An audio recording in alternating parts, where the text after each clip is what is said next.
Hello and welcome to the latest installment of the Introspect Technology I3C video series. Today we'll continue to talk about sideband bus testing in a JEDEC DDR5 DIMM. In a previous video, we showed how the SV4E I3C test and debug module, positioned in the left here on this image, was able to reset a device under test and then initialize the bus for further operations. Today, we'll get into identifying devices that are present on a DDR5 DIMM and operating on them. So we'll start with the previous test that we had before where we initialized the bus, and then we'll paste in some code and then explain what the code does in a second. We'll do it one step at a time. So we'll start with this single operation called discover DIMM hubs. This is basically a high-level function where the sideband bus controller from Introspect will query the I3C bus and will try to identify all possible device types on the bus. As you may know, the JEDEC specification has specific host ID and local ID definitions for different device classes on a DDR5 DIMM. So we are using these properties that are defined in the specifications to extract information about the devices that are present on the bus. So we will start by connecting to the SV4E I3C module. And again, by way of reminding, the test procedure does some reset operations first, and then it initializes the I3C bus with commands like set bus condition and dsec and inec. And now we're doing some real operations where we want to actually try to query the devices on the bus. We'll go through all possible device combinations and see if we can identify an SPD hub on the bus. As we know, we already know that there's a single DIMM connected to the SV4 I3C, so we should just find one SPD hub in this particular case. So we'll click run. And so the timed reset takes about 4 seconds as before. We're initializing the bus, and then in the log window here, we've stated that we have found an SPD hub on DIMM number 7. That means that the HID for the DIMM is 7, and that there's an SPD hub on it as well. And so we kind of know that already because our sideband bus controller has an HID number of 7.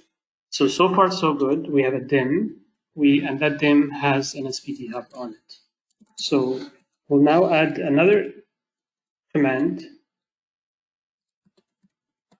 called discover DIMM devices. That is, we're not just looking for the hub on its own, but we want to see if the DIMM has, say, a PMIC or an RCD on it as well. So that's a high-level function called discover DIMM devices. So we can run it again on the same hardware setup that I've been using so far, and we'll see what devices are present on this particular DIMM.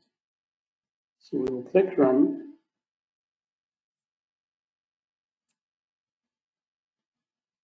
And then after the reset, my 2 operations have already finished. We said, one we were looking for hubs and we found one. Now we're basically saying we don't care for just the hub. We want every possible device on that DIMM. And so we found that, yes, there is an SPD, and that behind that SPD, there is a PMIC as well. We have not done any kind of reset or initialization on the RCD, and that's why we don't see it. That's a more advanced topic. But before the PMIC is enabled, we know that we would see the SPD hub and the PMIC device itself. So this is all normal.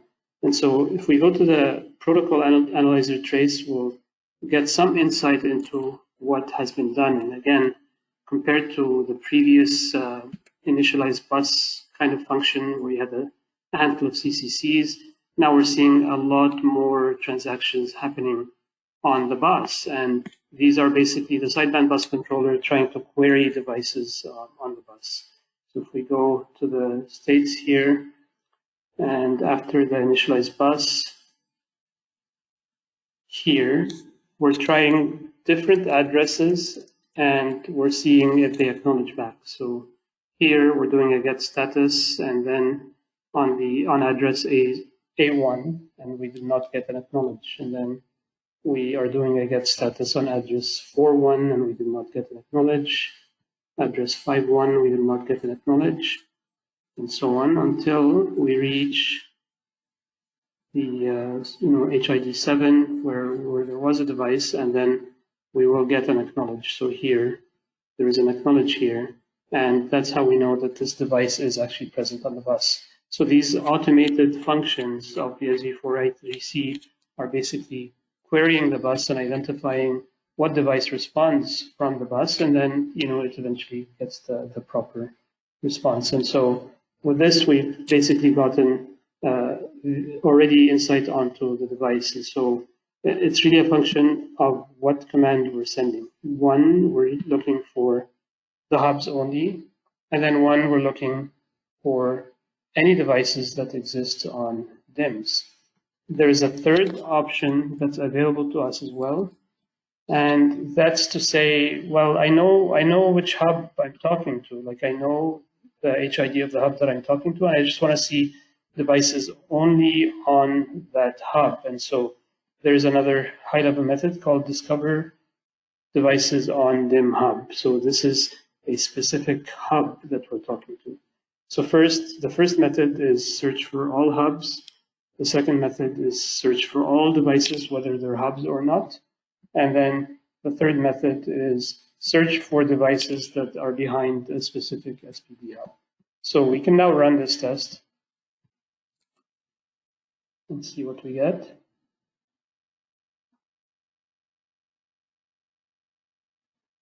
So I'll just stay on the log here.